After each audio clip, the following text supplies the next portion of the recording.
Yo, guys, I swear, one of my videos I made last week, I threw a piece of paper back here and it got stuck on a thumbtack. That's the most amazing thing I've ever seen. I didn't even notice. I'm leaving it. It's staying there. We're see if we can make it the whole year. Just keep checking in on this guy. It literally just hanging on by a thread. Okay, anyway, today we're going to be doing our second day of the distributed property, and it's going to be about factoring. But let's do a quick little refresher of what we did yesterday. Yesterday we might have seen a problem like this: 7 times 15. Okay, and I showed you guys kind of a cool way to remember how or to multiply these numbers kind of in your head. If you take the 15 and split it up into 10 plus 5, which is 15, you can use what's called the distributive property here to actually multiply the 7 times the 10 and the 7 times the 5 separately, because those are easier numbers to multiply by, and then add them together. And the way the distributive property works is anytime you have a number outside a set of parentheses, like the 7, and the numbers inside, you can multiply them all together. For example, 7 times 10 would be 70, plus, and you have to multiply the 7 times the 5 as well, right? Because then that would be totally multiplying the 7 times the 15. And 7 times 5 is 35. Then you could say, oh, well, 70 plus 35 is 105. So that's how the distributive property works.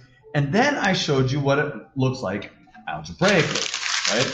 What does it look like if you have a variable in there? For example, 7 times x plus 5. Remember, there used to be a 10 there? Well, let's just pretend we don't know what that number is, right? Could you use the distributive property here to simplify this or get rid of these parentheses, right? Because normally you would have to do what's inside the parentheses first, right? According to order of operation. Parentheses first, right? But you can't do what's inside the parentheses because there's a variable there, right? You can't do x plus 5. So we're kind of stuck. But we can use the distributive property here. So what we'll do is we'll multiply the 7 times the x, right? And 7 times x is just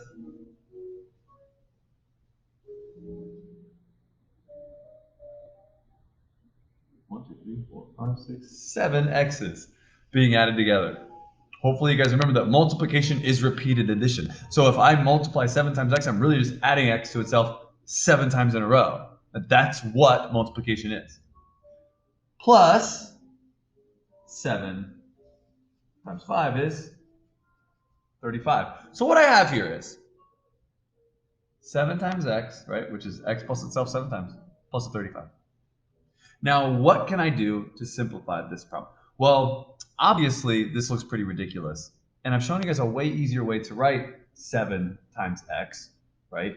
Instead of writing x plus x plus x plus x, blah, blah, blah, blah, we could just write this as 7x, because that's literally what it means, instead of writing all of this, plus the 35. Now, one of the biggest mistakes I'll see here is that people will try to continue to solve this problem, but there is nothing left that you can do. Because this is 7x's being added together plus a 35, there's no way to combine them. You can't add x plus 35. You can't add letters and numbers. You can show them being multiplied, right? But you can't then put these together because that's not a 7 really. It's 7x's. Okay, so we're actually done here. That's the distributed property. Right? That's an expression that we just can't finish solving unless you find out what the variable is. We're done there. Another example here would be, say, 12 times b plus 5, right? Very similar one here. But again, the distributive property just says you multiply the number on the outside times both of them on the inside. And 12 times b would be 12 b's. And 12 times 5 would be 60.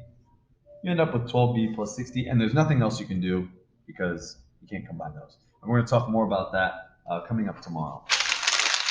But today, factoring and expression.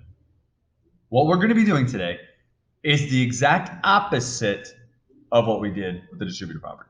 So if I give you, let's go back to our 7x plus 5. And then we got, when we multiplied through, we got 7x plus 35. Well, I want to see if you guys are able to not go from here to here, because I think we're getting pretty good with that with the distributive property, right? 7 times x is 7x, 7 times 5 is 35. There we go, we're done. Can you go the other way? What if I give you this? If I gave you this and said, factor that, undistribute it, could you then figure out that it looks like that to start? Okay, so let's start with say a number example, right? Let's say the number example was 6 times 3 plus 2, right? If we were to distribute this here, right, we would do 6 times 3, which would be 18, plus 6 times 2 would be 12, right? So what I'm going to do today is I'm going to give you an expression like this and say, okay, we have 18 plus 12. Is there anything you can factor out of there? It's kind of like simplifying fractions, right? Is there a number that is a common factor between 18 and 12 that you could pull out of those two numbers? And in this case, is 6. Right? So what I would do is I say, okay, well, 18 and 12 have a 6 in common, so I'm going to write that here. But when I factor out that 6, what's left inside the parentheses? Well, 18 divided by 6 is 3, and 12 divided by 6 is 2. So I could literally go back and forth between these two, and that's kind of what we're going to be practicing today. I'm not throwing it because I don't want to knock off my ornament. Here we have 9 plus 21. So here's our job. With these expressions, I want to see if you can factor out a number, right? Factor out a common factor between them. So imagine this was a fraction, right? Are there any factors between 9 and 21 that they have in common? Right? Remember, factors are numbers used to multiply together to get those numbers. So I can clearly see that 9 and 21 share a common factor of 3.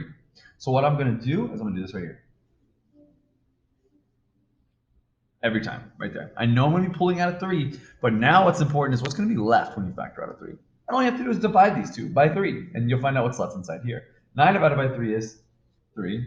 21 divided by 3 is 7. And I have successfully factored the expression. I undistributed. And you can check your answer really quick, see if you're right. Just do the multiplication and see if you are right. Does this turn back into that? Well, 3 times 3 is 9. 3 times 7 is 21. Yeah, absolutely. Done. And that's factoring. Try this one on your own really quick. Pause the video if you have to.